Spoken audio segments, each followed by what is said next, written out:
Nagbabalik po ang programa tayo sa DZRX Oras na Reporter na hapon. Makakausap natin ngayon. Matagal ko na po kilala ito. Broadcaster namin sa DZX anong araw ito. Siya ay founding at current president at chair ng iBank Foundation sa Philippines. Mga sakit sa kornea ng mata, paano nakukuha at pag-uusapan natin yan. At sa mga importante mga bagay sa universal healthcare. Nasa linya natin sa Zoom at guest natin ngayong hapon. Merry Christmas, Dr. Mengita Padilla. Welcome back to the program, Dr. Good afternoon sa inyong tatlo, kay Ricky, kay Emer, at sa ever beautiful Cory. Thank you, Dr. Mengita. Alam mo, Cory, Emer, yung tatanong in the 90s, tama ba ako, Doktora? Ano ho? Nagpo-programa si Dr. Loy Doktora. at si Dr. Susie Pineda Mercado. Oh, yes. Ako ang station manager doon sa kabilang himpilan at regular co-host namin si Dr. Mengita Padilla. Yes, every Friday. Every Friday, yes. I was the co-host ni Susie at ni Dr. Aloy. Yeah, sa Doktora. Galing. That's more than 20 years ago. I know, grabe. And you have not aged a bit. Kaya age, parang Ganda pa rin. Kasi healthy living. Nakikinig ako kay Cory kanina. Tama yung sinasabi niya. No, you should know when to stop. Correct. Tama si Cory. You should know when to stop. Maraming tumatawag sa amin. Dr. Mengita, maraming tumatawag sa amin at maraming tayong mga seniors na nanonood at nakikinig sa atin. Isa sa pinaka-concern ang mata. Opo. Diba? Sakit na sa cornea, sa mata. Ano ang latest na paraan para maiwasan, gamutin, at kailangan bang transplant? Yan ba nangyayari nga, Dr. Mengita? Okay, first of all, ano yung cornea? Start with that. Kasi ito yung mata. Ito yung harap ng mata. Yan, no? Hindi ito mata ng kabayo. Model eye lang ito. Ito yung side view. Ito yung side view ng mata. Ito yung cornea. Ito yung cornea. Ha? Ito yung cornea. Itong harap ng mata. Ito dapat normal, crystalline, malinaw, parang kristal at smooth, no? Kung may sakit yan, matamaan ng bubog, aksidente, infection, no? Hindi makakapasok ang ilaw. Kaya kahit maganda sa loob, normal ng retina, normal ng ugat ng mata, kung hindi normal itong cornea, ito yung first point of entry ng ilaw. Kung hindi ito normal, you'll have either visual disability, malabong-malabong mata, o pwede kang bulag. So, paano naiiwasan? Kasi di ba universal healthcare, prevention is the most important. Prevention and promotion of health. So, lagi namin sinasabi, kailangan maiwasan magkasakit sa cornea. May maraming sakit tayo maiiwasan. Number 1, infection ng cornea. Number 2, trauma. Alam mo, Ricky, Emer at Cory, magtitigas ang ulo ng Pinoy. Madalas sa huli ang pagsisisi, di ba? Yeah. Yung mga workers, for example, alam mo na nagmamartilyo ka, gumagamit ka ng mga chemical, nagwe-welding, maaaring matamaan ng mata, merong goggles dapat yan, may safety goggles. Simple as that. That will prevent injury to the eye. Okay?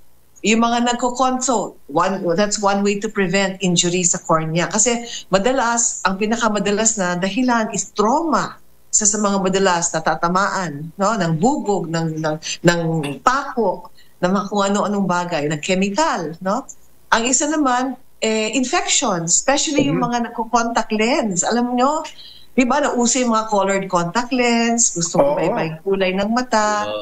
Mag-ingat ho tayo kasi ang contact lens ho, kunyari maka-colored contact lens kayo, dapat ingat ho sa paggamit. Huwag ko kayo mag-share. Alam niyo ho, na-shock kami sa PGH, may mga ibang bata, nag-share pa ng contact lens. Alam niyo, sinabi namin, that's very unhealthy. Hindi ito bag, hindi ito baro na pwedeng ginamin. Kasi alam niyo, yung ating mga mata, kanya-kanyang bakterya yan. Meron tayong mga resident bacteria na talagang normal sa mata natin. If you share, pwede tayong mag-pass on ng mga infections, ng mga bacteria. Tapos it can cause infections in other people. Sabi nga namin, para kayo nag-share ng underwear na gamit na ganun kagrabe. No? Tapos proper care. Ang daming pwedeng gawin. And for mga mothers, no, who are expecting mothers, and then pati sa mga bata, pabakunahan ho ninyo ng measles, mumps, rubella vaccine. Kasi yung measles ay isa sa mga pinakamadalas nagiging sanhi ng corneal disease, nabubulag sa mga batang malnourished at nagkakaroon ng tigdas, ng measles. So, you have to vaccinate. So, those are just simple prevention. Prevention ho. Binanggit mo, Doktora, yung paggamit ng goggles. Opo. Di ba? Lalo Opo. na pagka ang trabaho nasa outdoor, Yes. may tumatalsik, mabuhangin, maalikabok. Yes. At hindi naman mahal yung goggles na yan, Doktora. Hindi naman meron mga mura. Depende ho yun sa goggles. May mga mura na goggles naman. Pero tapos sa workplaces, yung mga factories, dapat ho talaga mag-supply sila ng goggles sa mga trabahador. Kung, it is really true, no? Kung yung work nila involves pwedeng matamaan ng mata. They should supply goggles. It's very important. No? Nowadays, nagkakaroon naman ng transplant. Yes ho. Yun ang pag talagang nowadays, we've been doing, di ba yung iBank ko namin we founded that 1994, ang foundation, 1995, nagsimula mag-operate yung iBank sa Makati Med at first, tapos lumipat kami sa PGH in 2005. Tuloy-tuloy ho yan, walang tigil, no? And we're still there.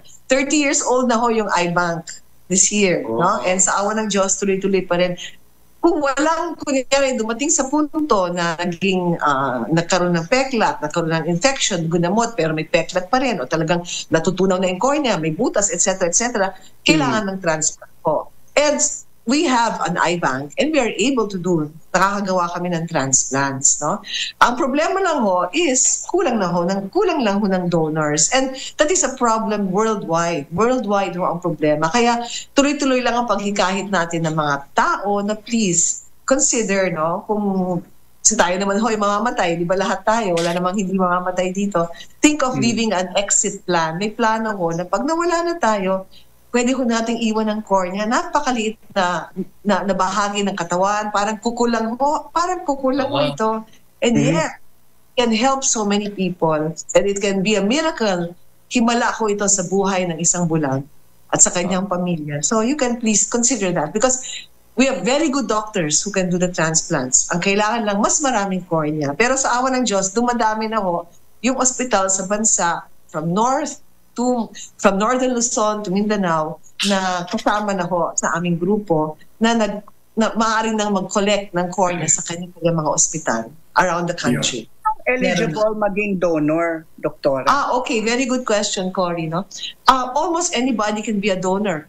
A baby can be a donor, an old person, kahit in the 90s, pwede maging donor. Tapos hindi kami kasing stringent or stricto ng whole organ. Kasi kahit matanda, kahit may diabetes, kahit may cancer sa ibang katawan, basta hindi sa mata at hindi leukemia, hindi blood cancer, pwede maging donor. Kung may eye problem, pwede rin. As long as yung problem ay hindi cancer sa mata at hindi yung sa cornea. Pero you can still be, kahit nagsasalamin ho kayo, kahit operahan na ho kayo, you can still be a cornea or eye donor. So, konting-konti lang ang contraindications, no? Kunyari, meron kayong active hepatitis B, we will have to reject, no? Kung meron kayong HIV 1 or 2, kung meron kayong rabies, kung meron kayong mga sakit sa utak na hindi natin alam kung saan nanggagaling, no? Kasi it could be something that you can pass on. Syphilis hindi pwede. Sinetesting namin yan for syphilis. And so, there are only mga ibang herpes. I can't hear you. Again, please. Kung may herpes ang isang tao, yung mga ibang venereal diseases. If it's herpes simplex venereal disease, it's still okay. You can. It's just the syphilis. No? And the HIV. Syphilis, HIV. Yeah, HIV 1 and 2 and syphilis. No? Herpes type 2, which is the venereal one, it's not a contraindication. Pero herpes of the eyes, yes. May herpes ng mata. Meron. HIV 1, which is not venereal, ha? It's a viral infection sa mata na hindi siya sexually transmitted. Okay, so dalawang klase yan. Ganun pala. Iba nagugulat, sabi na, we have herpes simplex. Bakit? Paano? Akala nila sexually transmitted. Hindi. It's HIV 1. Yung sa sexually is HIV 2. No? Iba yan. Maliwanag yun, ha? Doktora, Oo, hi. paano naman nag-a-apply na maging beneficiary? Okay. Ang ating sistema ho, ang doktor ho ang tatawag sa IBank. So, ang pasyente magpapacheck up sa doktor, nasabihin ng doktor sa iyo, kailangan mo ng transplant, sila ang tatawag sa IBank para ipila yung pasyente. Okay? Okay. So we have a rotation, no, round robin, first come first serve, unless it's a talagang emergency, no? And then but it's a first come first serve basis, and the doctor ipipila ko yung mga pasyente nila. So hindi ang pasyente ang tatawag, ang doktor ninyo, kaya dapat magpatingin muna sa doktor at siya magsasabi kung kailangan niyo ng transplant. At anong klaseng transplant? Alam niyo ho, dahil sa technology, yung isang cornea ho, nakahati na yan, harap at likod. Kung minsan pwedeng i-transplant, napakaliit. Or else pwedeng likod. Or else yung gilid. That's why one cornea, you can help more than one person. Wow, okay. Pinapira-piraso pa namin yung gilid, no? We can use them for glaucoma surgery. Many things can be done just with one. Alam mo yung cornea, if it's only 12 millimeters in diameter, and it's 0.5 millimeters in thickness. Ganun kaliit. No? Wow. And yet, we're able to use it for so many patients. Kaya, we should really consider, no? Huwag kayong matatakot na mag-donate. Kasi walang mawawala ho sa inyo. Pati yung itsura ninyo, maganda pa rin. Kasi ang tinatanggal namin, pinapalitan din namin ng something that looks like the cornea. So, hindi nag-iibang anyo, hindi lulubog ang mata. And kinukuha lang ho ang cornea pagkatapos, after death na ho, hindi during, hindi brain dead. Talagang wala na hong hininga, wala na hong puso. Madalas pa nga sa punerarya na ginagawa, bago siya mag-embalm, kuminsan bago mag-cremate. Imagine, susunugin lang yung katawan nyo. I-donate na ho ninyo ang cornea nyo para magamit ng mga taong bulag. Diba? So, age limit, doktora? Walang age limit. Walang age limit ho. We don't anymore put an age limit kasi because nga of technology, we can use the corneas for different kinds of surgery. Noon kasi, when we started the IBank in the 1990s, we had an age limit, no? But now, it's the health of the cornea that matters. Yung kalusugan ng cornea, at kalidad ng cornea ang importante. Kasi ho, nagagamit pa rin, kahit yung cornea hindi na masyadong maganda, nagagamit pa rin ho sa ibang klaseng operation. No? So kunyari yung loob niya hindi masyadong maganda, pwede pa rin gamitin yung labas. Or pwede pa rin natin gamitin sa tinatawag na keratoprosthesis, yung parang hybrid na bionic eye na ginagawa namin. Hinahalo namin yung artificial cornea dun sa human cornea para sa mga mata na talagang grabing sira. Ginagawa rin po natin yan, no? Except that yung parte na artificial, in-order pa natin po sa Harvard, sa Massachusetts Eye. Pero we do the surgery here using the human cornea. So, ang dami ko nagagawa natin. Ang limiting factor lang is the corneal tissue. Ito, may tanong ka agad. Doktora, pwede ba i-avail sa PhilHealth? Yan, PhilHealth. Maganda ka doon. Ang corneal transplant ho ay covered ng PhilHealth. Ayun, magandang balita. Covered ng PhilHealth. Except that ang covered lang ng PhilHealth yung ospital at yung professional fee ng surgeon, ng doktor. Okay. Ang hindi nila naalala, nakalimutan at sinasabi namin sa kanila, i-cover ninyo ang cornea. Ang corneal processing. Kasi yung cornea ko yan, hindi yan basta-basta kukunin sa ere, di ba? Sa hangin. Hindi parang prutas. Hindi yung prutas sa pipitasin mo lang, sinalagay mo sa mata, di ba? Kinukuha ko namin yan sa isang yumao na, may proseso ho yan, may mga solusyon, may mga test. Sino ang nag-shoulder niyan? Kung private patient may kaya, merong tinatawag na processing fee, which is allowed by law. Siyempre, kasi paano naman mabubuhay yung IBank, yung sweldo ng mga tao. No? Pero kung mahirap siya, may mga categories so kami ng mga charity. May charity A, B, C. Kung talagang wala siyang mababayad para sa processing, ang sinisingil lang ho ng IBank ay para sa gamot. Yung gamot yung pang-preserve. No? At ito ay 5,000 pesos lang for a tissue, human tissue, which costs about $5,000. Okay? Wow. We only charge mga 5,000 pesos. So ang nag-shoulder ho, yung IBank ho, kami ho talaga ang nagsasubsidize. Now, kung sana, we wrote a letter, nagsulat na yung, sumulat na ho yung Philippine Academy of Ophthalmology sa PhilHealth to please, include na rin yung process. Because it's a burden to the patient. No? Kahit partial lang, hindi naman kailangan whole. No? Kahit partial lang, parang matustusan mo yung processing. So, appeal namin sa PhilHealth hanggang ngayon. Appeal natin sa PhilHealth. Ina-appeal ho namin yan para matulungan yung mga pasyente. Well, Doktora, maraming magulang siyempre nag-aalala sa mga bata kasi gadget season na yun puro gadgets. At tama. minsan halos nangangati na sa dryness. Ano ang mga remedyo, Doktora? Tama. Actually, very good. That's very true. One of the problems we face talaga now is overuse of gadgets. Even sa mga bata pa nag-gadgets na, kaya ang daming obesity, ang daming diabetes, ang daming mga dumadami rin yung mga nearsightedness, no? Yung mga because of the habits, hindi na sila lumalabas, hindi na sila naglalaro ng malayo ang tingin. Sunlight is important to prevent also the progression of nearsightedness. Pero if you're going to be using gadgets for a long time, you have to also protect your eyes from dryness. Kasi dryness is getting more, no? And marami kaming pwedeng i-reseta para dyan, no? So, habits, kailangan ayusin yung habits. Kung gagamitin mo yung gadget, all of us, pati mga doktor, nakatutok kami sa tama. Pero hindi masasawa yung mga kabataan. Ano ho? Yung mga kabataan, hindi masasaway. That's true. Kailangan the parents have to be very firm kasi yung buhay ng kabataan ngayon, kaya unhealthy sila. Alam mo talagang tumataas ang incidence ng diabetes, obesity, hypertension because of the lifestyle of the young. Hindi na sila gumagalaw. So we tell them, stand up. Every hour, stand up, walk around, no? And then tumingin kayo sa malayo. And if you cannot blink, you have to blink often. Kurap-kurap kayo mas madalas. No? Ang nangyayari, pag nakatutok tayo sa computer, especially sa mga games, yung mga games sa mga kabataan, nakakalimutan natin kumurap ng enough. So nagda-dry na naman ang mata. That's why we have many good eye drops available now. At yung mga, what you call this, ingredients, na mga natural, like sodium hyaluronate or hyaluronic acid. That's one of the best ingredients sa eye drops, no? And then carboxymethyl cellulose, maraming eye drops, no?